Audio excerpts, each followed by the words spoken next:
बिस्मिल्लाहिर्रहमानिर्रहीम। आज हमारा जो टॉपिक है बेसिकली वो जून 2018 का क्वेश्चन नंबर 1 है। हम इस वक्त डिस्कस कर रहे हैं 9706 को। 9706 एस लेवल अकाउंटिंग है और इसका जून 2018 का क्वेश्चन नंबर 1 है। और क्वेश्चन नंबर 1 जो है वो बेसिकली हमारी जो अभी सीरीज ऑफ वीडियोस हमने शुरू करी हैं, इसमें 2 वीडियोस आपने देखी होंगी। नहीं देखी हैं तो आप कराचियंस एकेडमी के यूट्यूब चैनल के ऊपर डली हुई है वीडियोस, आप देख लें। उसमें बेसिकली 2016 नवंबर का हमने क्वेश्चन नंबर 1 जो है वो सॉल्व किया था और वो बेसिक कंसेप्ट्स बेसिकली उसके अंदर थे। उस क्वेश्चन के अंदर जो एग्जामिनर ने टेस्ट किए थे हमने उसको डिस्कस किया एट लेंथ कि अगर फॉर्मल पार्टनरशिप का एग्रीमेंट है तो क्या होगा और अगर फॉर्मल पार्टनरशिप एग्रीमेंट नहीं है तो क्या होगा। इसी तरीके से हमने पार्टनरशिप अप्रोप्रिएशन अकाउंट को डिस्कस किया था। अप्रोप्रिएशन अकाउंट को डिस्कस करने के बाद हमने करंट अकाउंट को भी डिस्कस किया था। तो हम उसी को आगे लेके चलते हैं। ये जो वीडियोस आप देख रहे हैं इसका बेसिक पर्पस ये है कि आप एग्जाम्स के अंदर जब बैठें जाके तो you should be more comfortable in doing your exam, कि आपकी इतनी प्रैक्टिस हो चुकी हो and you should be comfortable enough कि आप उसे इत्मीनान के साथ करें and getting best grades A+ in your exams. और हम जो हमारी तरतीब है वो ये है कि हम एग्जामिनेशन क्वेश्चंस को उठा रहे हैं, उसे हम डिस्कस करेंगे, फिर उसको देखेंगे कि वो कौन से कंसेप्ट्स हैं जो एग्जामिनर ने इस सवाल के अंदर टेस्ट किए हैं और उनको डिस्कस करेंगे, कंसेप्ट समझेंगे और कंसेप्ट समझने के बाद में फिर उसको आंसर भी देखेंगे कि बेसिकली किस तरीके से ये एग्जामिनेशन जो क्वेश्चन उसने कराया उसको सॉल्व कैसे करेंगे। तो आपका two way basically you will be getting two way advantages. एक तो ये होगा कि आप एग्जामिनेशन पेपर्स जो हैं वो आपके हो रहे हैं। सेकंड ये कि आप कंसेप्ट भी सीख रहे हैं। तो देखिए होगा ये कि तो अगर एक एग्जामिनेशन पेपर आप कर लेते हैं मिसाल के तौर पे और उसमें अगर कुछ चीज़ें आई हुई हैं और आपने बस उसको कर लिया और वो कंसेप्ट आपने नहीं समझा, तो हो सकता है एग्जामिनर किसी और तरीके से वो कंसेप्ट आपको चेक करे। तो अगर कंसेप्ट समझ में आ जाएगा तो फिर आप किसी भी जगह पे उसको अप्लाई कर सकते हैं। तो बेसिक चीज़ जो समझने की है वो ये है कि कंसेप्ट आपका क्लियर होना चाहिए और उसकी अप्लीकेबिलिटी की एप्लीकेशन उसे करना कैसे सही से ये आपको समझ में आना चाहिए। तो let's start. Sherry and Harry are in partnership. One है, explain 3 disadvantages of operating as a partnership rather than being in business as a sole trader। के 3 डिसएडवांटेजेस आपको बताने हैं कि पार्टनरशिप के क्या क्या डिसएडवांटेजेस हैं। और सोल प्रोप्राइटरशिप से बेसिकली अगर हम कंपेयर करें तो हम ये कहते हैं कि 3 डिसएडवांटेजेस जो है ना, ये आपका है कि भाई अगर हम पार्टनरशिप के अंदर जा रहे हैं और पार्टनरशिप के अंदर गए और सोल प्रोप्राइटरशिप हम नहीं कर रहे हैं तो उसके डिसएडवांटेजेस कौन कौन से होंगे। तो लेट्स सी हम डिस्कस करते हैं, डायरेक्ट आते हैं एग्जामिनेशन आंसर की तरफ, तो हम वहीं से समझते हैं इसको। आई थिंक कॉमन से हैं। देखें प्रॉफिट क्या होगा, profits will be shared in the partnership. पहला तो ये होगा कि जी प्रॉफिट जो है वो पार्टनरशिप में शेयर्ड हो जाएगा। अब अगर कोई अकेला आदमी बिजनेस कर रहा है तो डेफिनेटली सोल ट्रेडर्स है would be entitled to all the profits. Common sense की बात है कि अगर मैं खुद अपना बिजनेस चला रहा हूँ किसी भी किस्म का, तो जो भी प्रॉफिट होगा या लॉस होगा मुझे ही मिलेगा ना। लॉस होगा तो भी मैं बेयर करूंगा और अगर प्रॉफिट होगा तो भी मुझे ही मिलेगा। लेकिन when I go into the relationship of partnership तो definitely there is a partner और देयर आर पार्टनर्स। तो जो कुछ भी होगा वो फिर उनमें डिस्ट्रीब्यूट होगा। और हमने कल अपनी लास्ट वीडियो के अंदर हमने देखा था कि अगर कोई फॉर्मल एग्रीमेंट नहीं है और तो फिर डेफिनेटली प्रॉफिट और लॉस जो है वो इक्वली डिस्ट्रीब्यूट होंगे। तो पहला तो ये बड़ा सिंपल है कि प्रॉफिट डिस्ट्रीब्यूट शेयर्ड हो जाएगा पार्टनरशिप के अंदर।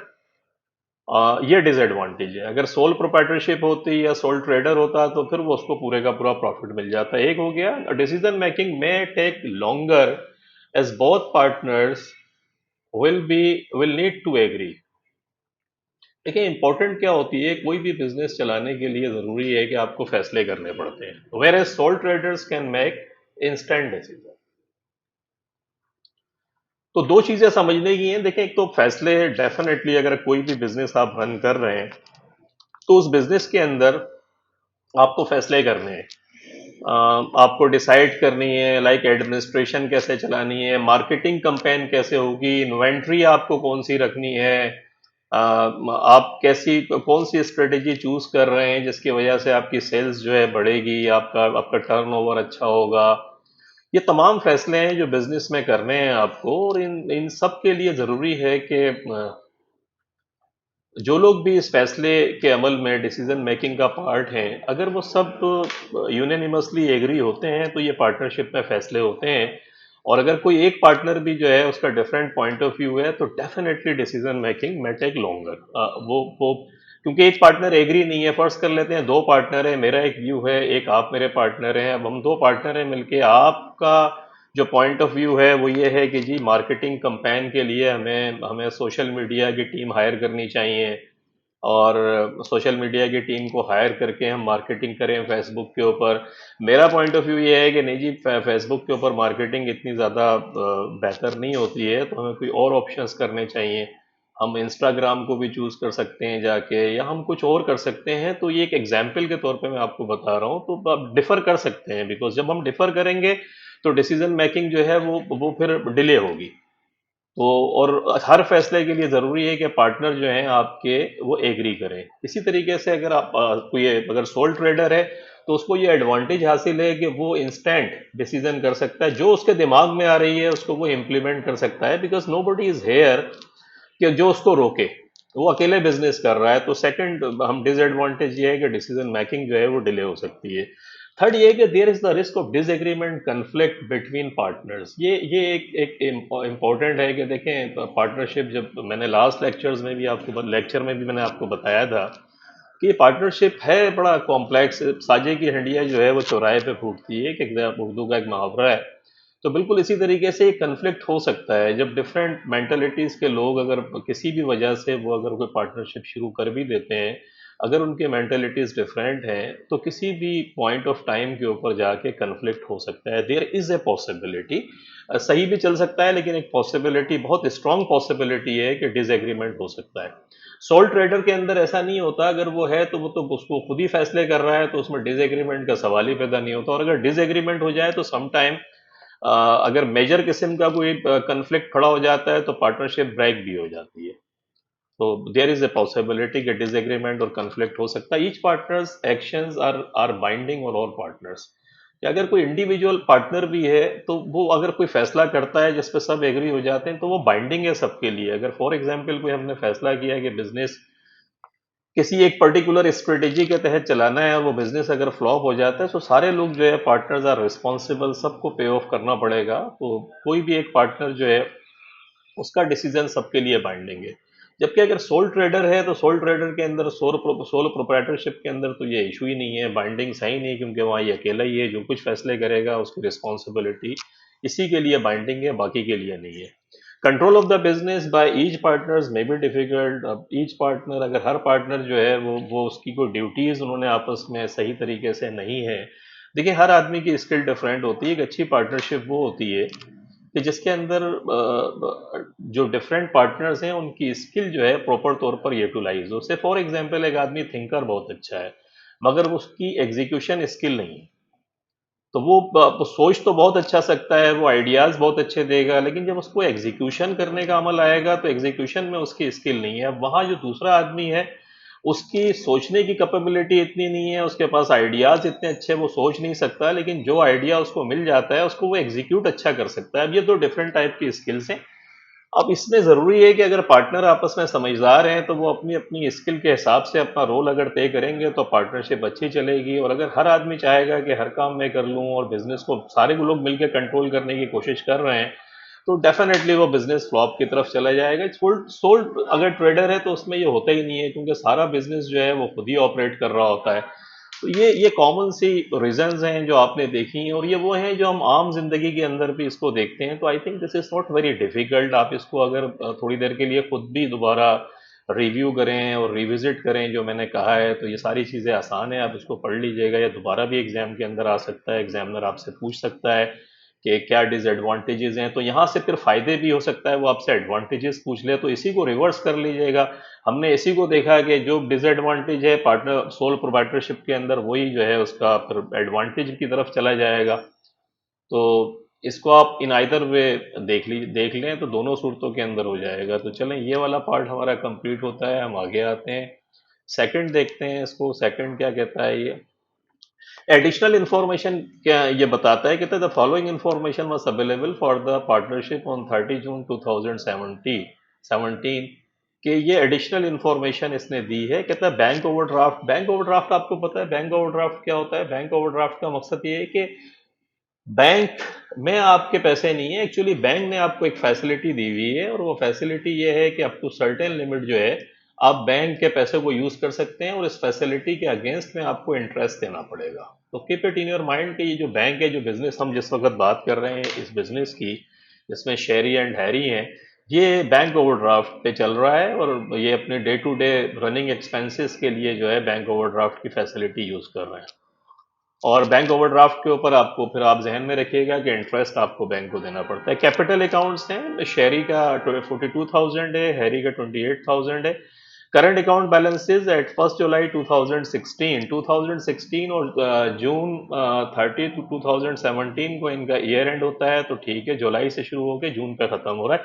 ये डेट्स बड़ी इंपॉर्टेंट होती हैं, इसको जहन में रखिएगा पढ़ते हुए, इसको अंडरलाइन भी कर लीजिएगा कि कब साल साल शुरू हो रहा है, कब साल खत्म हो रहा है, ताकि आपको एग्जैक्टली पता हो कि इस बिजनेस का फाइनेंशियल ईयर कौन सा है। तो हम बात कर रहे हैं जुलाई टू जून, ये फाइनेंशियल ईयर है। उसके बाद करंट अकाउंट। करंट अकाउंट मैंने आपको बताया था, कल भी हमने बात की थी कि करंट अकाउंट एक पार्टनरशिप के अंदर ये होता है कि पार्टनर्स अपने अकाउंट को, जो कैपिटल अकाउंट्स हैं उनको उनको नॉर्मली फिक्स नेचर के होते हैं, उसमें सर्टेन एडजस्टमेंट होती है, जैसे लाइक रिवैल्यूएशन हो गई, गुडविल हो गई, और इस टाइप की एक दो चीजें जो फिर हम बाद में डिस्कस करेंगे, आगे हमारे अगले चैप्टर्स में आ रहा होगा। और बाकी जो जो करंट ईयर में जो कुछ भी हो रहा है, प्रॉफिट उनमें कैसे डिस्ट्रीब्यूट हो रहा है, उनको सैलरीज अगर मिल रही हैं पार्टनर को, उनका इंटरेस्ट ऑन कैपिटल है या ड्राइंग्स हैं, तो वो तमाम चीज़ें फिर करंट अकाउंट में रिफ्लेक्ट हो रही होती हैं। कल हमने डिस्कस किया था, उसको भी आप देख सकते हैं। अच्छा, शेरी जो है 1470 इसका क्रेडिट बैलेंस है, और हैरी जो है उसका डेबिट बैलेंस है। तो हैरी जो है, इसका मकसद है इसने ज़्यादा, जो इसका यूटिलाइजेशन इसकी ज़्यादा है। तो करंट अकाउंट में पैसे, पार्टनरशिप में कुछ नहीं है, एक्चुअली पार्टनरशिप को इससे पैसे लेने हैं 2430। ड्राइंग्स इन्होंने अपनी जो पर्सनल यूज़ के लिए यूज़ करा, शेरी 18,300 हो गया। और हैरी को अगर आप देखें तो हैरी जो है वो 16,820 हो गया। इसी तरीके से gross profit for the year, this is very important. ये इसने खुद दिया हुआ है कि जो भी ये बिजनेस करते हैं उससे इनको प्रॉफिट जो है वो ग्रॉस प्रॉफिट हुआ है 40,960 का। इन्वेंट्री एट 30 जून 2017 इनके पास 25,540 की पड़ी हुई है। और लोन अकाउंट, शेरी ने लोन दिया हुआ है। अच्छा, इस लोन के ऊपर आपको पता है कि अगर कोई पार्टनर जो है वो लोन देता है बिजनेस को, तो उससे फिर हम इंटरेस्ट देते हैं। और कल हमने पढ़ा था कि अगर कोई फॉर्मल एग्रीमेंट नहीं है तो उस सूरत में इसका रेट 5% होता है, और अगर कोई एग्रीमेंट है तो वो अपनी जो भी क्लॉज होगी वो खुद बताएगा। तो यहाँ तो एक फॉर्मल एग्रीमेंट है इनका, हम देखते हैं नीचे क्या बता रहे हैं ये 5% वह है जब कोई फॉर्मल एग्रीमेंट नहीं है। एनी हाउ, आगे आते हैं। उसके बाद नॉन करंट एसेट्स हैं। नॉन करंट एसेट्स के अंदर जो है वो कॉस्ट है इसकी 64,000 है नॉन करंट एसेट्स, और प्रोविजन फॉर डेप्रिसिएशन, यानी अभी तक जो डेप्रिशिएट हो चुका है वो 22,000 का ये डेप्रिशिएट हो चुका है। तो ये हो गया आपका। उसके बाद ऑपरेटिंग एक्सपेंसेस हैं कि जो एक्सपेंसेस हैं, ग्रॉस प्रॉफिट आपका आ गया है, ऑपरेटिंग एक्सपेंसेस ये हैं। ट्रेड पेएबल, जो सप्लायर को पेमेंट करनी है वो ये आ गई है आपके पास। The following information is also available.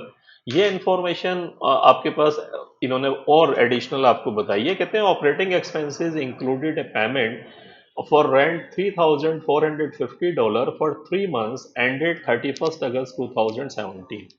अब देखिए 31 अगस्त 2017 का मकसद ये हुआ कि ये जो ऑपरेटिंग एक्सपेंस हैं जो आपको ये नजर आ रहे हैं, ये वाला अमाउंट 28,390, इसके अंदर कहता है 3450 ये शामिल है। और ये 3 मंथ्स, ये 3 महीने का रेंट है। इसका मकसद है 3450 मल्टीप्लाइड बाई 3 डिवाइडेड बाय, बल्कि 3 मंथ्स का तो ये है ऑलरेडी, तो आप इसको यूं कर लें कि इसको 2 डिवाइडेड बाय 3 कर लें। 2 डिवाइडेड बाय 3 क्यों करेंगे इसको? 2 डिवाइडेड बाय 3 इसलिए करेंगे कि देखें जो आपका ईयर एंड है वो जून में होता है आपके पास। तो 3 मंथ्स का मकसद है जून, जुलाई, अगस्त। तो 2 महीने जो हैं, अगर आप जून का महीना देखें, जून का भी शामिल है, तो जून का 1 महीना तो आपका यूज हो गया ना, जो भी ऑपरेटिंग एक्सपेंसेस थे। 3 महीने का मकसद है 2 महीने बाकी हैं, और ये 2 महीने जो हैं वो प्रीपेड है। तो ये हम माइनस करेंगे ऑपरेटिंग एक्सपेंसेस में से, ताकि एक्चुअली सही फिगर पता चले, क्योंकि ये प्रीपेड है। इसका इसका जो एडवांटेज है 2 महीने का, वो अगले कुछ पीरियड तक जो है आपको मिलेगा। तो अगर हम आए कैलकुलेट 3450, हम यहाँ आते हैं, सिंपल कैलकुलेट करते हैं, 3450 multiplied by 2 and divided by 3, तो वी गेट 2300। अब ये 2300 का जो अमाउंट हमारे पास आया है, इसको आप जहन में रखिएगा। ये 2300 का अमाउंट क्या है? ये 2300 का अमाउंट वो है एक्चुअली जो प्रीपेड है। इसका मतलब है ये जो ऑपरेटिंग एक्सपेंसेस आपको नजर आया है, इसमें से 2300 हम माइनस करेंगे। माइनस इसलिए करेंगे हम क्योंकि ये वो प्रीपेड है जिसका एडवांटेज आपको जून के बाद भी मिलेगा, यानी जुलाई एंड अगस्त तक आपको ये बेनिफिट पहुंचाएगा। तो ये प्रीपेड है, इसलिए माइनस होगा। ये एडजस्टमेंट है बेसिकली। अच्छा, non current assets are to be depreciated at 20% per annum using reducing balance method. तो रिड्यूसिंग बैलेंस मेथड आपको पता है, आई थिंक ओ लेवल में आपने पढ़ा होगा कि रिड्यूसिंग बैलेंस मेथड वो होता है जिसमें से हम क्या करते हैं, एक परसेंटेज हमें दी हुई होती है, और परसेंटेज में हम क्या करते हैं, रिड्यूसिंग का मकसद ये हुआ, ये दो चीज़ें जो हैं यहाँ आप देख रहे हैं, ये दो, ये माइनस, यानी 64,000 में से 22,000 को हम माइनस करेंगे, ताकि आपकी जो कॉस्ट है वो डेप्रिसिएशन, जितना भी प्रोविज़न फॉर डेप्रिसिएशन है वो माइनस हो जाता है। तो उसके बाद उसके ऊपर ये रेट अप्लाई करेंगे। तो चलें कैलकुलेशन में देख लेंगे, लेकिन रिड्यूसिंग बैलेंस मेथड में आपको समझाने के लिए, अगर निकल गया है जहन से, तो मैं आपको बता देता हूँ कि रिड्यूसिंग बैलेंस क्या होता है। इसमें कॉस्ट होगी, और जितना भी accumulated depreciation, provision for depreciation उसका हो चुका है, उसको माइनस कर देंगे, ताकि आपकी वो कॉस्ट जो अभी आपको बेनिफिट्स पहुंचाए वो आ जाए, और फिर उसके ऊपर वो परसेंटेज अप्लाई कर देंगे। आगे आते हैं, inventory at 30 June 2017 was over valued. अब ये ओवर वैल्यूड का मकसद ये है कि एंडिंग इन्वेंट्री जो थी, इन्वेंट्री एट 30 जून 2017 कहाँ दी हुई है, आप यहाँ आ जाएं सवाल के अंदर, तो यहाँ इन्वेंट्री आपको दी हुई थी। ये कहता है ओवर वैल्यूड है ये 25,540 जो है, ये ओवर वैल्यूड है। तो ओवर वैल्यूड का मकसद आप समझते हैं क्या होता है? मैं आपको थोड़ा सा समझाता हूँ। देखिए, आप थोड़ी देर के लिए अपने जहन में एक पिक्चर लेकर आए, जिसके अंदर आप profit and loss account, income, financial statement, जब इनकम स्टेटमेंट आप बनाते हैं तो आप क्या करते हैं, उसके अंदर परचेजेज हो गई। परचेजेज में आप ओपनिंग इन्वेंट्री है, ओपनिंग इन्वेंट्री का मकसद ये हो गया, ओपनिंग इन्वेंट्री के अंदर आप ऐड करते हैं, क्या ऐड करते हैं, परचेजेज। ओपनिंग इन्वेंट्री में परचेजेज ऐड करेंगे तो ये आ जाएगा goods available for sale. Goods available for sales में से आप लेस करते हैं एंडिंग इन्वेंट्री। तो एंडिंग इन्वेंट्री लेस करते हैं तो फिर ये आ जाता है cost of goods sold. Cost of goods sold आ जाती है। तो कॉस्ट ऑफ गुड्स सोल्ड जब आती है, तो आप देखें क्या हुआ कि ओपनिंग इन्वेंट्री में परचेजेस जमा करी तो गुड्स अवेलेबल फॉर सेल आ गई, और इसमें से एंडिंग इन्वेंट्री माइनस करी तो कॉस्ट आ गई। अगर मिसाल के तौर पे ये फर्ज कर लेते हैं थोड़ी देर के लिए कि ये कोई फिगर अगर आप जहन के अंदर इमेजिन करें, तो ये 5 है,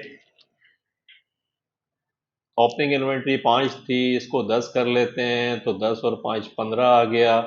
15 में से फॉर एग्जाम्पल फर्ज कर लेते हैं कि ये 8 है, तो 15 में से 8 गया, कॉस्ट ऑफ गुड्स सोल्ड 7 आ गई। अब ये जो 8 है, अगर थोड़ी देर के लिए हम एज्यूम करें कि ये 8 नहीं है, एक्चुअली जो सही था वो फिगर 5 है, तो अगर 5 होगी तो फिर क्या होगी, ओवर वैल्यूड है। हम कहते हैं कि ये ओवर वैल्यूड है, गलती से 8 नहीं था, बेसिकली ये 5 था। तो अब क्या करेंगे, 15 में से जब 5 को माइनस करेंगे तो ये 10 आ जाएगा। देखें, ये 15 में से आपने 8 को माइनस किया तो 7 आया, और 15 में से जब ओवर वैल्यूड की अमाउंट को आपने सही किया तो फिर ये आ गई कॉस्ट, यानी कॉस्ट बढ़ गई। इसका मकसद है सिंपल, जो बेसिक कंसेप्ट आप लोगों ने ओ लेवल के अंदर पढ़ा होगा होपफुली, और अंडरस्टैंडिंग भी आपकी होगी। मैं आपको समझाने के लिए बता रहा हूँ कि अगर एंडिंग इन्वेंट्री ओवर वैल्यूड होती है, और उसको जब करेक्शन करेंगे तो कॉस्ट बढ़ जाएगी। एक सिंपल एग्जांपल से हमने देखा कि कॉस्ट बढ़ गई। देखिए सही था 8 था, ये ओवर वैल्यूड है, 15 माइनस 8 7 आ गया।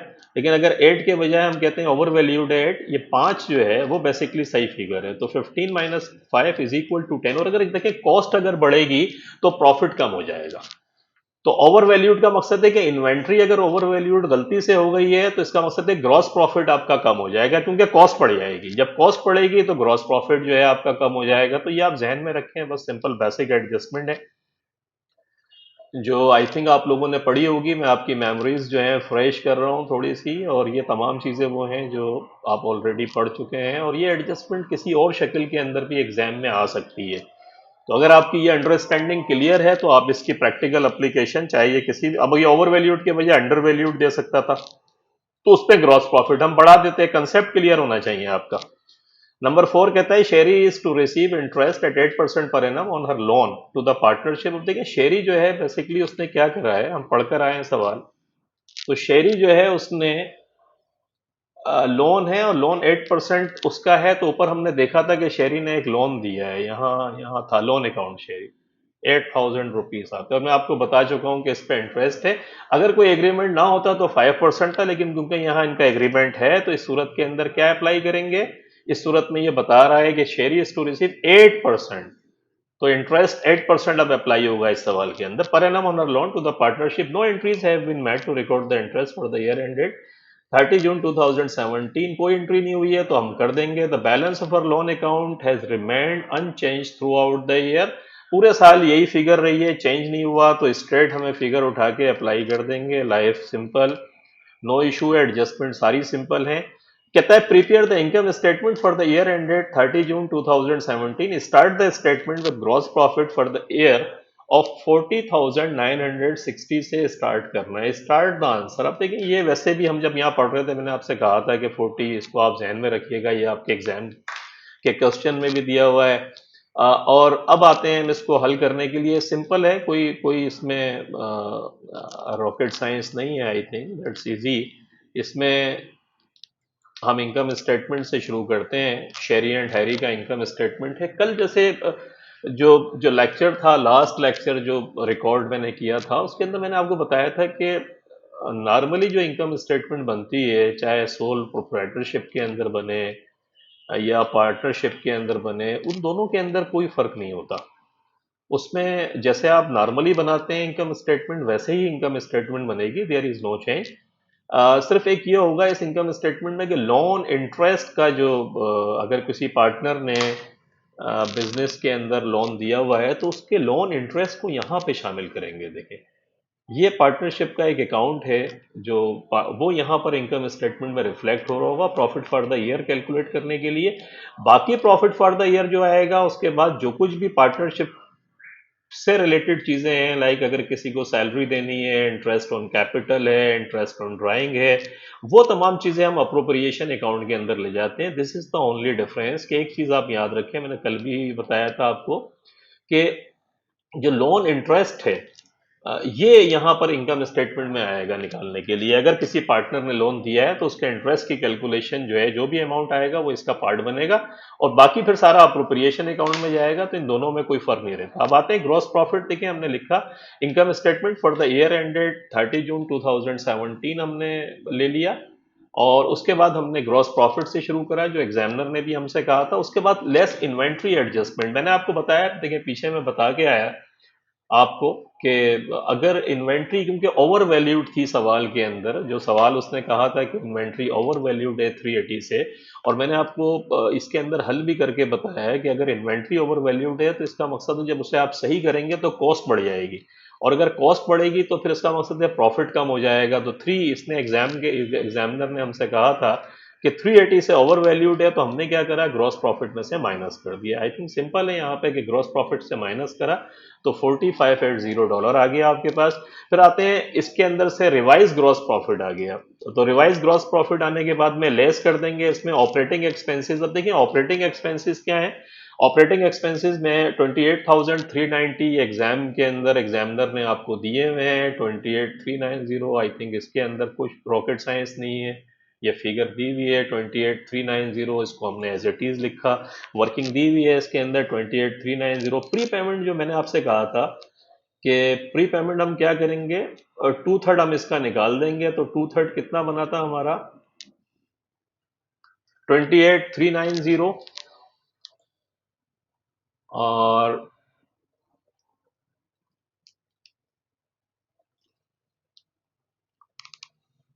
2300 हमने यहाँ कैलकुलेट करा था हमने कि 2 मंथ्स का 2300 है। तो ये फिगर है 28390, 28390 माइनस 2300,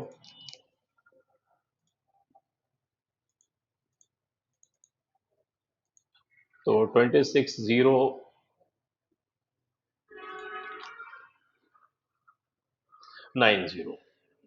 ठीक है, 26090 आपके पास ये आ गया जो हमने यहाँ भी कैलकुलेट किया। तो आप इन इधर वे ले लें, बड़ा सिंपल कैलकुलेशन है। आई थिंक ये सिंपल मैथमेटिक्स है कि ये प्री पेमेंट माइनस कर दें, क्योंकि वो ये बता रहा है कि जो ऑपरेटिंग एक्सपेंसेस हैं इसमें 3 महीने के लिए एक अमाउंट है जो उसने एग्जामिनर ने आपको बताई कि ये जो 3450 है ये बेसिकली 3 महीने का रेंट है ये।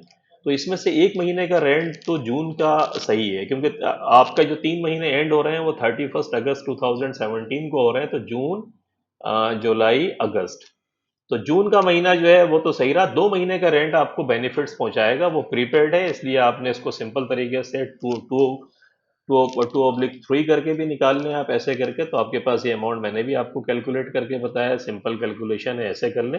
अच्छा, रिड्यूसिंग बैलेंस मेथड मैं आपको पहले बता चुका हूं सवाल के अंदर कि रिड्यूसिंग बैलेंस मेथड क्या होता है। रिड्यूसिंग बैलेंस मेथड ये होता है कि जिसके अंदर आप कॉस्ट में से एक्यूमुलेटेड डेप्रिसिएशन को माइनस करते हैं ताकि बुक वैल्यू आ जाए। तो इस सवाल के अंदर देखें, यहाँ पे आपको 64,000 और 22,000 प्रोविजन फॉर डेप्रिसिएशन था कि नॉन करंट एसेट्स की कॉस्ट जो है 64,000 थी, और 22,000 जो है वो इसका एक्यूमुलेटेड डेप्रिसिएशन था, वो माइनस कर दिया। उसके बाद 20% उस पर अप्लाई करा, तो 8,400 डेप्रिसिएशन का अमाउंट आ गया। वो ये वर्किंग के साथ आपने दिखा दिया। लोन इंटरेस्ट करते हैं, बड़ा सिंपल है। इसका अमाउंट देख लें लोन का, एग्जामिनर ने आपको क्वेश्चन के अंदर इसका लोन दिया हुआ है, 8,000 दिया हुआ है। 8,000 का इसने ये भी बताया था आपको कि 8% अप्लाई होगा। दोबारा देख लेते हैं, ये देखें लिखा हुआ है शेयरियर्स to receive interest at 8% per annum. तो 8% पर एनम जब आपने निकाला यहाँ से, तो 8,000 का 8% पर एनम ये अमाउंट बनता है। ये आपने करा, इन तीनों को जमा करा, ये 35,130 आ गया। 40,580 में से माइनस किया इसको, तो 5450 प्रॉफिट फॉर द ईयर आपके पास ये आ गया। तो बहुत सिंपल है, कोई कोई इसमें आई थिंक प्रॉब्लम नहीं होनी चाहिए आपको। अगर बेसिक कंसेप्ट, सबके 3 एडजस्टमेंट थी, और एडजस्टमेंट भी नहीं थी, एक एडजस्टमेंट थी जिसने उसने प्रीपेड का आपसे कहा कि 3 महीने का रेंट है, तो रेंट आपने 1 महीने का क्योंकि यूज हो चुका था, 2 महीने का यूज नहीं होना था, वो आपने माइनस कर दिया। डेप्रिसिएशन उसने कहा कि रिड्यूसिंग बैलेंस मेथड है। रिड्यूसिंग बैलेंस मेथड आपको पता है क्या होता है, जो उसमें से जो कॉस्ट होती है उसमें से एक्यूमुलेटेड डेप्रिसिएशन को माइनस कर देते हैं। उसके बाद जो भी अमाउंट आती है बुक वैल्यू, उसको रेट अप्लाई कर देते हैं। Simple, no issue. Loan interest आपको पता है कि लोन की अमाउंट दी हुई होगी सवाल में, इंटरेस्ट रेट उसने दिया होगा। अगर दिया हुआ है तो वो अप्लाई कर दें, अगर इनकेस नहीं दिया है तो हमने पढ़ा है कि फिर पार्टनरशिप एक्ट के अंदर लिखा हुआ है कि फिर 5% जो वहां है वो अप्लाई कर दें। यहाँ क्योंकि दिया हुआ था तो हमने 8% अप्लाई कर दिया। ये हमारे पास सेकंड क्वेश्चन भी कंप्लीट हो गया, जिसके अंदर हमने इनकम स्टेटमेंट बना ली।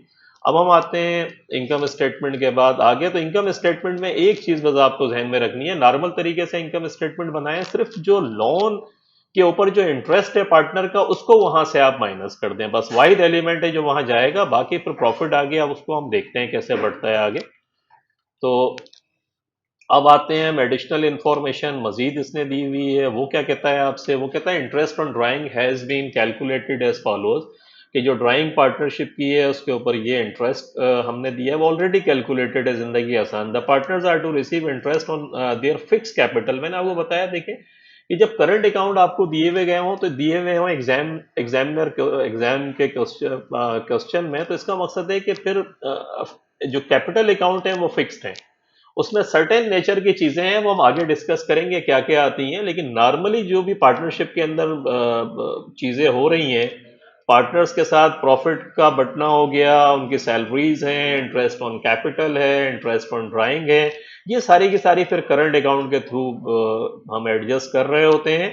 अगर फिक्स एक जो कैपिटल अकाउंट है वो फिक्स है, अगर ना हो तो फिर इसी में करेंगे। ये एक आध सवाल हम इसका भी करेंगे कि अगर करंट अकाउंट ना हो और पार्टनरशिप जो है वो करंट अकाउंट मेंटेन नहीं कर रही है तो क्या होगा। बहरहाल यहाँ तो फिर ये है कि इनके जो कैपिटल अकाउंट है वो फिक्स हैं और उसके ऊपर वो कहते हैं 10% पर एनम इंटरेस्ट दिया जाएगा। देखिए इसका एजम्पशन मैंने कल भी बताया था कि एजम्पशन वही है कि अगर ये बिजनेस शुरू करने के लिए हमें बैंक से पैसा लेना पड़ता तो भी तो हमें इंटरेस्ट देना पड़ता। तो इसी इसी पॉइंट ऑफ व्यू को देखते हुए ये कहते हैं कि ये 10% जो है इनके कैपिटल अकाउंट पे दिया जाए।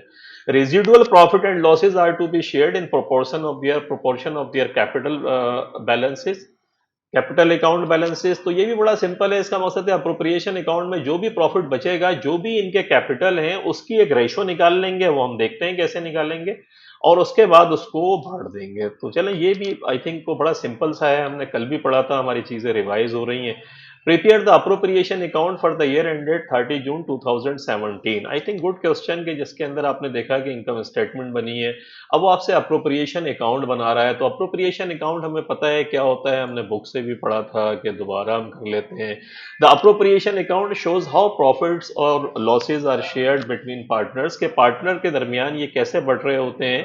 तो ये फिर अप्रोप्रिएशन अकाउंट में आता है। और रेजिडुअल प्रॉफिट वो होते हैं जो ये बंटने के बाद में आर द प्रॉफिट और losses that remain once all appropriations of profit for the year have been allocated to the partners. तो अब आते हैं इसके अंदर, हम देख लेते हैं सिंपल सा। ये देखें इसके अंदर सिंपल है, शेरी एंड हैरी का अप्रोप्रिएशन अकाउंट हम देख लेते हैं कैसे बना है। अब देखिए इसमें क्या है, प्रॉफिट फॉर द ईयर 5450। ये 5450 कहाँ से आया है, सिंपल जो हम ऊपर कैलकुलेट करके आए हैं वो यहीं से शुरू करेंगे। प्रॉफिट फॉर द ईयर ये था हमारे पास।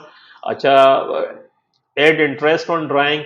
इंटरेस्ट ऑन ड्राइंग जो है वो एक्चुअली पार्टनरशिप में आ रही होती है, क्योंकि इन्होंने जो पर्सनल यूज के लिए पैसा निकाला उस पर ये इंटरेस्ट दे रहे होते हैं, तो वो आपके प्रॉफिट को बढ़ाता है बेसिकली ना।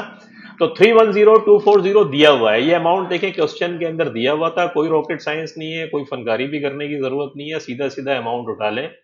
बाज बच्चे ये करते हैं कि वो खुद से चीजें इन्वेंट करते हैं, तो जो चीजें सिंपल दी हुई है उसमें कोई इन्वेंशन ना करें, सीधी सीधी दी हुई है आपको उसने, तो इस पर कैलकुलेशन की जरूरत नहीं है।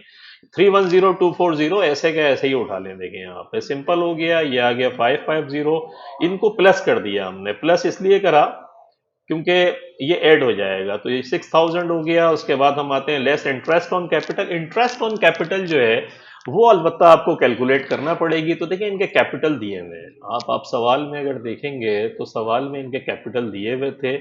कैपिटल कितने, 42,000 एंड 28,000 दिए हुए हैं। ये दोनों कैपिटल शेरी का और हैरी का दिया हुआ है। और इस पे उसने सवाल में आपने पढ़ा था कि उसने ये कहा था कि 10% जो है वो आप इसका निकाल दें। देखिए 10% आ गया, हम पढ़कर आ रहे हैं, दोबारा मैं रिपीट कर रहा हूँ। तो सिंपल आपने करा 42,000 28,000 का 10% निकालना आता है आपको। सिंपल कर लें, 42,000 मल्टीप्लाइड बाई 10 डिवाइडेड बाई 100, 4,200 आ गया। 28,000 का 2,800 आ गया।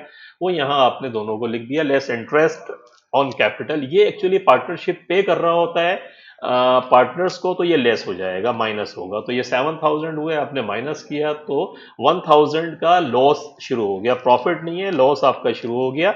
उसके बाद वो कहता है कि जो कुछ बचेगा वो इनकी कैपिटल की रेशो से बढ़ जाएगा। तो ये भी बड़ा सिंपल है, कोई इशू नहीं है इसके अंदर। देखिए कहता है share of residual loss ratio is Sheri and Harry. 42,000 और 28,000 इनके कैपिटल थे, इन दोनों की रेशो निकालने का देखें आसान है। ये इन तीनों को जो सिफर हैं, आप तीनों को तीन थ्री, ये जो तीन सिफर हैं और तीन सिफर हैं इसको आप काट दें। मैथमेटिक्स बड़ी सिंपल है। अब 42 और 28 बचता है, तो इसको जब आप डिवाइड करते हुए आएंगे तो आखिर के अंदर 3:2 की रेशो आपके पास बचेगी। देखिए 14 से भी करें, 14 3 द 42 होता है और 14 2 द 28 होता है। तो 3 और 2 की रेशो जो है वो आपके सामने आ गई। तो 3:2 की रेशो जो आपके सामने आई, उससे आपने क्या करा, इस 1,000 को 1,000 मल्टीप्लाइड बाई 3, और 3:2 इज इक्वल टू बनते हैं 5, तो रेशो बन गई 3/5 और 2/5। तो 35 आपने करा तो ये आ गया 600 और इसका 400 हो गया। 1000 multiplied by 3 divided by 5 is equal to 600 two 1000 multiplied by 2 divided by 5 ये 400 हो गया। तो ये आपके पास देखें ये रेशो उनकी कैपिटल। अब इसमें आपको सिंपल मैथमेटिक्स है, आई थिंक इतना मैथमेटिक्स होपफुली आपको आना चाहिए क्योंकि मैथ भी आपने पढ़ा है वो लेवल में। तो सिंपल सिंपल कैलकुलेशन है, कोई बहुत ज़्यादा कॉम्प्लेक्स नहीं है। आपने सीधी सीधी इनकी जो कैपिटल्स थे उनसे इनकी रेशो निकाल ली, रेशो के बाद बांट दिया और देखें ये यहाँ पे 600 और 400 जो आया था वो आपके पास आ गया। तो ये 1000 जो है पूरे का पूरा इस तरीके से बढ़ गया। ये अप्रोप्रिएशन अकाउंट था आपका। अप्रोप्रिएशन अकाउंट में हम रिपीट कर रहे हैं, लास्ट वीडियो लेक्चर्स के अंदर भी मैंने आपको बताया कि अप्रोप्रिएशन अकाउंट के अंदर नॉर्मली अभी तक हम देख रहे हैं तीन चार चीज़ें रिपीट हो रही हैं। इंटरेस्ट ऑन ड्राइंग्स हैं वो आ जाता है, इंटरेस्ट ऑन कैपिटल है, सैलरी इसके अंदर नहीं दी हुई है, समटाइम सैलरी आ जाएगी और उसके बाद आप फिर लॉस को बांट देंगे। लोन का जो अमाउंट है वो आपको trading profit and loss account जो है उसके अंदर एडजस्ट करना पड़ेगा। जैसे हमने शेरी का जो लोन था हमने देखा कि ऊपर हमने एडजस्ट करा था, यहाँ लाके देखें ये तो लोन ऊपर आएगा trading profit and loss account में और बाकी फिर आप अप्रोप्रिएशन अकाउंट के अंदर डाल रहे होंगे। तो I think life is simple, ये भी हमने कर लिया। उसके बाद हम आते हैं एग्जामिनेशन क्वेश्चंस पे, देखते हैं फिर हमसे क्या मांगता है। कहता है prepare the partners current accounts for the year ended 30 June 2017 के जी पार्टनर्स का करंट अकाउंट बनाएं। अब पार्टनर का करंट अकाउंट बनाना बहुत आसान है, लाइफ बहुत सिंपल है। अगर आपने अप्रोप्रिएशन अकाउंट ढंग से बना लिया है तो ये करंट अकाउंट बनाना तो बहुत ही सिंपल है। Sherry and Harry, Sheri and Harry. अब शेरी एंड हैरी के अंदर आप क्वेश्चन के अंदर दोबारा जाएं और जाकर देखें कि इनके बैलेंसेस कौन कौन से दिए हुए हैं, तो आपको नजर आएगा कि करंट अकाउंट के बैलेंसेस शेरी का जो है वो क्रेडिट है और हैरी जो है वो बेसिकली डेबिट साइड के ऊपर चल रहा है। तो हम शेरी को क्रेडिट साइड पर लिखेंगे और हैरी को डेबिट साइड पर लिखेंगे। देखें शेरी जो है आपकी क्रेडिट साइड पर आ गई, हैरी डेबिट साइड पर आ गई। अब देखिए करंट अकाउंट में जितनी भी चीजें आप डाल रहे होते हैं वो सारी की सारी कहां से आती हैं, वो अप्रोप्रिएशन अकाउंट से होती हैं। और एक फिगर जो है आती है वहां से, जो अगर कोई लोन है जैसे यहाँ पर शेरी ने लोन दिया हुआ था तो उसका जो इंटरेस्ट था एक वहां से आपसे उठेगा, trading profit and loss account से उठेगा, फाइनेंशियल इनकम स्टेटमेंट से।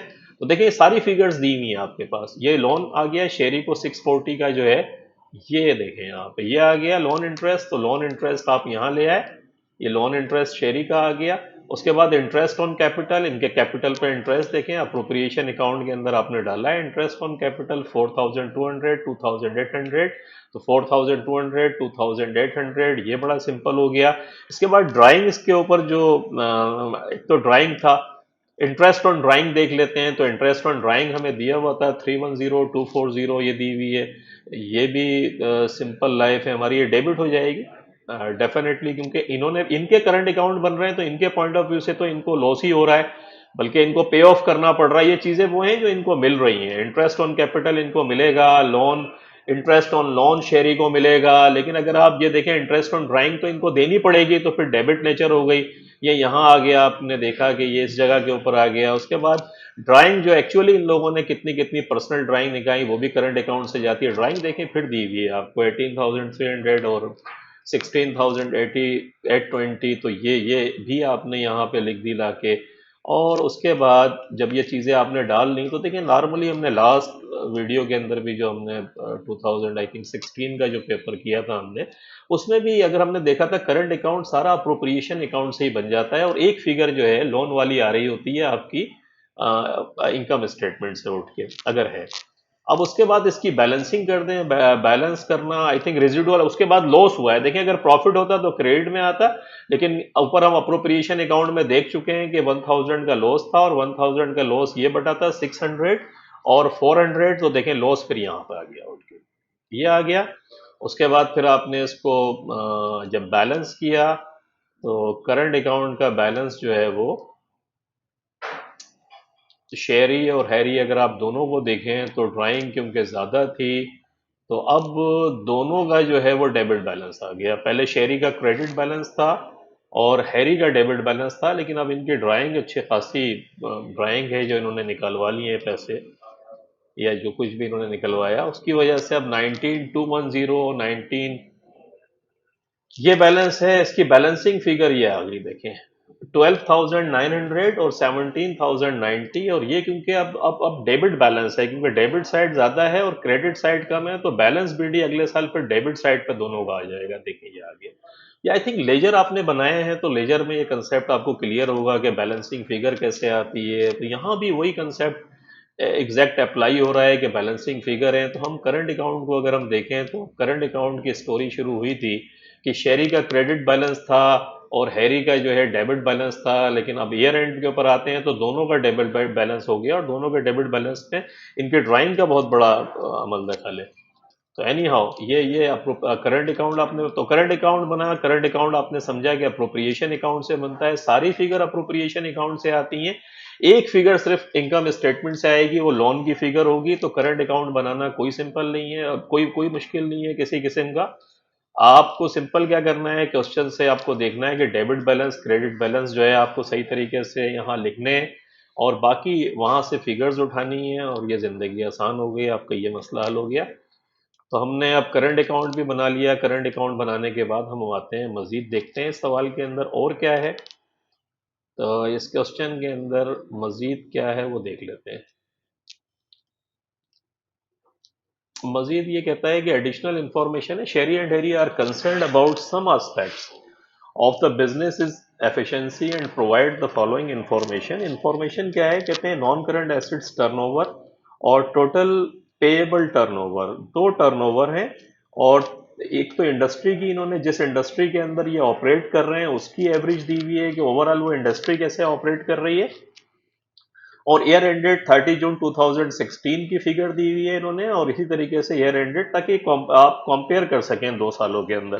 तो ये तीन फिगर, दो दो इन्होंने आपको रेशो दिए हैं, टर्नओवर दो रेशो हैं, और इंडस्ट्री एवरेज आपको दिया हुआ है, और 2 सालों की कॉम्परेटिव फिगर आपके पास है। कहता है analyse the efficiency of the business using these ratios, के एनालाइज करें एफिशिएंसी बिजनेस की क्या चल रही है। देखिए रेशो का आई थिंक पूरा सवाल भी है, इसको अगर आपने पढ़ा हो तो, asset non current assets turnover जो है वो बेसिकली क्या आपको बता रहा होता है।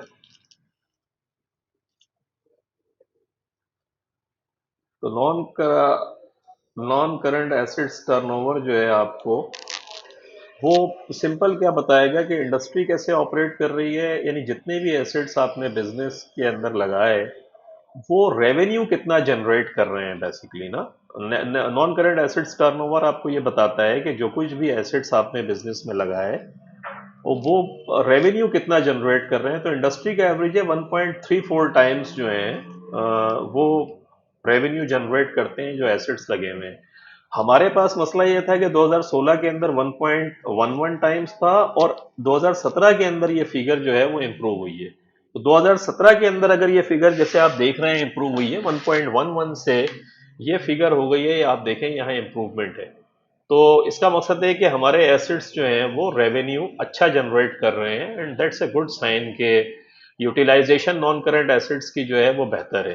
अच्छा, ट्रेड पेएबल टर्नओवर अगर आप देखें तो ट्रेड पेएबल टर्नओवर के अंदर जो है इंडस्ट्री जो है नॉर्मली जो डेटर्स को पे कर रही है, बताता क्या है ये, ट्रेड पेबल टर्नओवर ये बताता है कि आप कितने दिन के अंदर बेसिकली अपने सप्लायर्स की पेमेंट, सप्लायर्स को पेमेंट कर रहे हैं। तो नॉर्मल इंडस्ट्री क्या कर रही है, जिस इंडस्ट्री के अंदर ये फॉल करते हैं वो 31 डेज नॉर्मली उसको लगते हैं अपने सप्लायर्स को पे करने में। हम 2016 में ये कर रहे थे कि 33 डेज के अंदर पेमेंट कर रहे थे, और यहाँ हम बहुत एफिशिएंट हो गए आगे। अब हम 28 डेज के अंदर जो है अपने सप्लायर्स को पे कर रहे हैं। एंड इंटरेस्टिंगली यहाँ एक बड़ा इंपॉर्टेंट पॉइंट है कि जब इंडस्ट्री 31 डेज पे ऑपरेट कर रही है पूरी, तो पहले हम बिल्कुल ही इससे रिवर्स चल रहे थे, 33 डेज में कर रहे थे, तो वो भी गलत था कि हम सप्लायर्स को ज़्यादा दिनों में अगर पेमेंट कर रहे थे तो डेफिनेटली वो सप्लायर्स पर रिलेक्टेंट होते हैं आपके साथ काम करने में। वो कहते हैं जी ये तो कंपनी जो है हमें डिले पे कर रही है, तो फिर उनके प्रॉब्लम्स आते हैं, तो अच्छे सप्लायर्स भी बाज़ चले जाते हैं, वो फिर कहते हैं यार पैसा ही नहीं मिलता हमें। और यहाँ हम एकदम एफिशिएंट हो गए कि अभी वो ऑपरेट कर रही है 31 डेज पे, हमने 28 दिन में पेमेंट करनी शुरू कर दी। और देखिए ये थोड़ा सा मैं आपको बताऊं कि ये जो एफिशिएंट 28 डेज 28 डेज में कर रहे हैं ये सही नहीं है इस बिजनेस के लिए, क्योंकि इस बिजनेस के अंदर हमने शुरू के अंदर क्या देखा, हमने इस बिजनेस में देखा कि यहाँ तो ओवरड्राफ्ट है।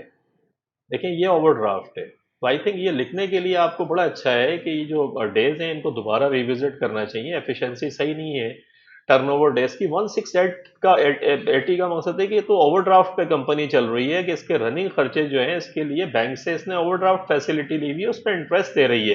तो अगर इसको ये फैसिलिटी मिल रही है कि इंडस्ट्री ऑपरेट कर रही है 31 डेज के ऊपर, तो वाई फिर ये क्या जरूरत है इसको यहाँ पे करने की कि ये 28 डेज में कर रहे हैं। तो आई थिंक ये वाली रेशो जो है वो तो सही है, लेकिन अगर यहाँ देखें तो ये इनएफिशिएंट है। लेट्स सी, चलते हैं जरा एग्जामिनर की तरफ के, देखें वहां से भी पढ़ते हैं इसको।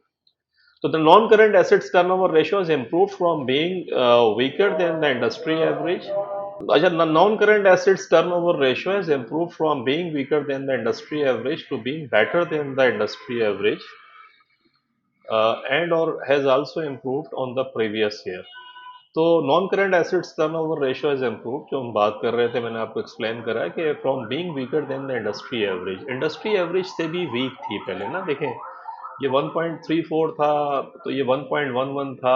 अब ये यहाँ क्या हुआ, एकदम इम्प्रूव हुई है ये, कि ये इंडस्ट्री से भी बढ़ गई और लास्ट ईयर से भी बढ़ी। This is what the examiner is saying के and also improved on the previous year. The partnership may have purchased new and improved non-current assets and or are using existing non-current assets more efficiently. तो हो सकता है इनमें ये हो कि इन्होंने कुछ एसेट्स खरीद लिए हों, या फिर ये एसेट्स की यूटिलाइजेशन जो है ना, दो चीज़ें हो सकती हैं इसके अंदर। एक तो ये कि इन्होंने कुछ, हो सकता है कोई इक्विपमेंट, कोई मशीनरी ऐसी खरीदी हो जिसकी वजह से एफिशिएंसी बढ़ गई हो, इनके प्रोडक्ट की क्वालिटी बेहतर हो गई हो, या ये और ज़्यादा जो क्वांटिटी है वो ज़्यादा बन रही है, मटेरियल की जो क्वांटिटी है बनने की, जो भी प्रोडक्ट है इनकी वो बढ़ गई हो। इसके अलावा ये है कि यूटिलाइजेशन इन्होंने बेहतर कर ली है जो एग्जिस्टिंग है, लेकिन any how the ratio is good. और इम्प्रूव साइन है कि ये ओवरऑल यूटिलाइजेशन जो है नॉन करंट एसेट्स की वो बेहतर है। Trade payable turnover, the partnership is now paying suppliers faster than in the previous year. This is what I was saying to you के, तो बहुत एफिशिएंट हो गए और quicker than the industry average से भी बढ़ गए। While this may have been good for the supplier, कि सप्लायर तो मजे कर रहे हैं ना, दे आर एंजॉइंग, उनको पैसे जल्दी मिल रहे हैं, लिक्विड फंड्स पैसे मिल रहे हैं उनको, that could have been used for other purposes are being used unnecessarily. कि सप्लायर के पॉइंट ऑफ व्यू से तो अच्छा है, लेकिन यहाँ आप एक और भी इसके अंदर आप जिक्र कर सकते हैं बैंक ओवरड्राफ्ट का, कि कंपनी क्योंकि बैंक ओवरड्राफ्ट के ऊपर चल रही है, तो इसलिए इसको रिविजिट करना चाहिए, और कम से कम इंडस्ट्री से मैच करते हैं जाके, अगर ना हो तो ये दो रेशो थी जो आपको आई थिंक एक्सप्लेन करी, पढ़ा होगा आप लोगों ने पहले भी इसको, लेकिन यहाँ ये जर्नल इन्होंने इससे मांगा था तो हमने इसको करा। आगे आते हैं, एडिशनल इंफॉर्मेशन एक और है, the partners are also concerned that the rate of inventory turnover has fallen below the industry average. Sherry has suggested that this could be improved by reducing inventory levels. Harry disagreed and suggested instead that an advertising campaign should be organized. अब inventory turnover basically क्या होता है? Inventory turnover ये है कि अगर आप समझने की कोशिश करें तो सेल्स का बेसिकली ये कि इन्वेंट्री कितने टाइम्स जो है बिकी, तो इन्वेंट्री सेल्स के अंदर कितने टाइम्स कन्वर्ट हुई जाके, माल कितनी दफ़ा बिका। सिंपल लफ्ज़ों में अगर हम बात करें तो इन्वेंट्री टर्नओवर रेशो जितना अच्छा होगा, इतना इसका मकसद है कि आपकी जो माल जो है, जो भी सेल है, रेवेन्यू आप ज़्यादा जनरेट कर रहे हैं। और inventory turnover has fallen below the industry average, के इंडस्ट्री एवरेज से भी अगर नीचे चला गया है तो इट्स ए बैड साइन के। और फिर अगेन वही बात जो मैं आपको बता रहा हूँ कि कंपनी बैंक ओवरड्राफ्ट के ऊपर चल रही है। तो बैंक ओवरड्राफ्ट का मकसद ये है अगेन कि आप पैसे लेके, क्योंकि इन्वेंट्री अगर आप मेंटेन कर रहे हैं तो इन्वेंट्री लेने के लिए भी तो आपको पैसा खर्च करना पड़ेगा ना, आप लेकर आएंगे इन्वेंट्री। और जो इन्वेंट्री आप लेकर आ रहे हैं बिजनेस के अंदर, अगर वो उसका टर्नओवर सही नहीं है, वो सेल्स में कन्वर्ट ही नहीं हो रही है, तो पाइलअप हो रही है आपके पास। पाइलअप होने का मकसद ये है कि देयर इज ए रिस्क है कि वो स्लो मूविंग में जा सकती है, वो रिडंडेंट हो सकती है, वो खराब भी हो सकती है, और वो कंपनी को पिलफरेज चोरी भी हो सकती है, तो लॉस है बिजनेस को। तो इसको रिविजिट करने की जरूरत है। मांग हमसे क्या रहा है वो देखते हैं। Advice which course of action the partner should take in order to improve the rate of inventory turnover, कि क्या करना क्या चाहिए उनको। जस्टिफाई और discussing both of the suggested option. देखिए दोनों दोनों ऑप्शंस के जो एडवांटेजेस और डिसएडवांटेजेस दोनों हैं। अगर इन्वेंट्री टर्नओवर को आप, क्योंकि गिर रहा है, आप ये कहते हैं, जैसे शेरी ने कहा कि इन्वेंट्री रिड्यूस कर दें, चले जी इन्वेंट्री अगर हम रिड्यूस करेंगे तो उससे हमें एडवांटेज ये होगा कि हमारी जो कॉस्ट है वो बेसिकली कम हो जाएगी, तो हमारे पैसे बचेंगे और इन्वेंट्री कम होगी, तो उसे मेंटेन करना, फिर टर्नओवर हमारा बढ़ जाएगा, क्योंकि कम इन्वेंट्री को हमें बेचना होगा, तो जो बिकेगी तो टर्नओवर रेशो हमारा बढ़ जाएगा। लेकिन उसका एक डिसएडवांटेज भी है, वो ये है कि जब आपके पास इन्वेंट्री आप कम कर देंगे तो हो सकता है कस्टमर्स आपके पास आ रहे हैं, उनकी डिमांड पूरा करने के लिए आपके पास माल ही ना हो, क्योंकि इन्वेंट्री आपने कम कर दी है। अगर ऑर्डर्स आते हैं तो उसका बैड इंप्रेशन जो है बिजनेस के ऊपर पड़ेगा, जिसकी कॉस्ट जो है वो हो सकता है इससे भी ज्यादा हाई आपको पे ऑफ पे करनी पड़े। तो डिसएडवांटेज है। एडवर्टाइजिंग कंपेन जो है वो डेफिनेटली इसमें नॉर्मली मेरे ख्याल से ये है कि इसके अंदर होना ये चाहिए कि गुड मिक्स होना चाहिए, कि आप एडवर्टाइजिंग कंपेन भी चलाएं जिससे आप इसको, और इन्वेंट्री को भी रिविजिट जाकर करना चाहिए, कि इन्वेंट्री को रिविजिट करें, कि इन्वेंट्री अगर ऐसी कोई कोई इन्वेंट्री है कि जो नहीं बिक रही है या जिसके साथ आपको पता है बहुत स्लो है, तो उसको हो सकता है फिर आप स्लीट कर दें, आप उसको राइट ऑफ कर दें और नई इन्वेंट्री इस किस्म की कोई ना खरीदें लाकर, और एडवर्टाइजिंग कंपेन से आप सेल्स बढ़ाने की कोशिश करें। तो लेट्स सी व्हाट एग्जामिनर सेल्स। रिस्पॉन्सेज कोड इंक्लूड क्या है कि जो एडवर्टाइजिंग कंपेन हो गई, एडवर्टाइजिंग कंपेन के अंदर हम ये कर सकते हैं कि मेरे पब्लिक परसेप्शन बढ़ जाएगा आपका, क्योंकि हो सकता है माल आपका बिक नहीं रहा है, आप एडवर्टाइजिंग कंपेन करते हैं तो माल बिकना शुरू हो जाएगा, इन्वेंट्री टर्नओवर डेफिनेटली फिर ऊपर की तरफ चला जाएगा, इन्वेंट्री के लेवल को रिड्यूस करने की भी ज़रूरत आपको नहीं पड़ेगी। मैं increase sales of the business, जब आप परसेप्शन अच्छा होगा तो सेल बढ़ जाएगी, वुड इंकर कॉस्ट, इसकी एक कॉस्ट होगी एडवर्टाइजिंग कॉस्ट, तो डेफिनेटली आपको कॉस्ट बेनिफिट एनालिसिस करके देखना चाहिए कि एडवर्टाइजिंग कंपेन आपके इतने पैसे वहां लगा रहे हैं कि इससे एडवांटेज भी आपको हो रहा है नहीं हो रहा है। रिड्यूसिंग इन्वेंट्री लेवल अगर हम करते हैं तो would lead to an increase in the rate of inventory turnover के इंक्रीज अगर आप करेंगे तो इन्वेंट्री टर्नओवर डेफिनेटली बढ़ जाएगा, क्योंकि कम इन्वेंट्री होगी तो उसको बेचना जो है, जब बेचेंगे तो इन्वेंट्री का टर्नओवर रेट बढ़ जाएगा, would reduce the risk of obsolete damage inventory, क्योंकि कम इन्वेंट्री को मैनेज करना, मेंटेन करना आसान है, तो ऑब्सोलीट भी नहीं होगी और डैमेज होने से भी बच जाएगी। लेकिन द ग्रेटेस्ट रिस्क यहाँ देखें लिखा है कि reduce customer choice, danger of not being able to fulfil orders, के ऑर्डर ही आप नहीं फुलफिल कर पाएंगे तो डेफिनेटली उसकी एक कॉस्ट है जो बिजनेस को देनी पड़ेगी। तो I think there should be a good mix mix of both options. ये आप लिखें, इसके अंदर ये भी लिखें, और मिक्स ऑफ बोथ ऑप्शन होना चाहिए, और इसको देखना चाहिए कि इनका मिक्स करें, कि कुछ एडवर्टाइजिंग कंपेन भी चलाएं और कुछ इन्वेंट्री जो है, जो भी इन्वेंट्री है उसको रिविजिट करना चाहिए बिजनेस को, और रिविजिट कर कर देखें कि ऐसी इन्वेंट्री जो नहीं बिक रही है उसको फिर यहाँ ये राइट ऑफ करें अपने पास से, या उसको बेच दें, जो भी डिस्पोज कर दें उस इन्वेंट्री को, उससे पैसे आएंगे, और नेक्स्ट टाइम के लिए ज़रा केयरफुल रहें कि वो चीज़ें ना खरीदें जो बिक नहीं रही हैं। तो I think there should be a good mix of both the options, के जो ऑप्शंस हैं तो ये यहाँ लिखा हुआ है, आप इसके अंदर तीसरा भी डाल दें कि भाई एक मिक्स इसको कर लें दोनों ऑप्शंस को। तो I think the question is complete now, कि हमने क्वेश्चन पढ़ा और क्वेश्चन पूरा हमारा कंप्लीट हो गया है। तो आज हमने जो क्वेश्चन करा वो एस लेवल अकाउंटिंग और जून 2018 का क्वेश्चन नंबर 1 हमने करा। तो आई थिंक के चीज़ें बहुत क्लियर हुई अब हमारी समझ में। पार्टनर्स के कैपिटल अकाउंट, ये टर्म्स जो हम आहिस्ता आहिस्ता सीख रहे हैं हमारी समझ में आ रही हैं, कि कैपिटल अकाउंट्स क्या होते हैं, करंट अकाउंट्स क्यों बनाते हैं, अप्रोप्रिएशन अकाउंट क्या होता है, अप्रोप्रिएशन अकाउंट के अलावा जब इसको हम डिस्ट्रीब्यूट करते हैं तो कैसे करते हैं। तो बहुत सारी टर्म्स हैं जो हम सीख रहे हैं। इंशाल्लाह मिलते हैं फिर नेक्स्ट लेक्चर के अंदर किसी और पेपर के साथ, जो पार्टनरशिप अकाउंटिंग के ऊपर ही होगा, क्योंकि हमें ये पेपर्स करके इंशाल्लाह जब ये पेपर हम ख़त्म करेंगे तो पार्टनरशिप अकाउंट की जितनी भी चीज़ें हैं you will be able to tackle the examination paper easily, और आपको ये कंसेप्ट भी क्लियर होंगे। बस आप करते ये रहें कि इसकी प्रैक्टिस करते रहें अपने पास, ये जो जो कुछ भी आप सीख रहे हैं इनको प्रैक्टिस करें। कमेंट्स के अंदर जो आप इसके ऊपर कमेंट्स भी दें, और अगर किसी को कोई प्रॉब्लम हो रही है तो वो कमेंट्स के अंदर लिखे। तो वो भी फिर हम एड्रेस करेंगे अपने क्वेश्चन के अंदर। किसी को और कोई प्रॉब्लम हो रही है वो भी एड्रेस करें। कराचियंस एकेडमी के जो यूट्यूब चैनल है उसको आप लोग सब्सक्राइब करें, और बाकी जो वीडियोस डिफरेंट और सब्जेक्ट्स की हैं उनको भी देखें, बहुत यूज़फुल वीडियोस हैं। और इंशाल्लाह मिलते हैं फिर नई वीडियो के साथ। इंशाल्लाह टेक केयर, अपना ख्याल रखें। Thank you very much for watching. अल्लाह हाफिज़।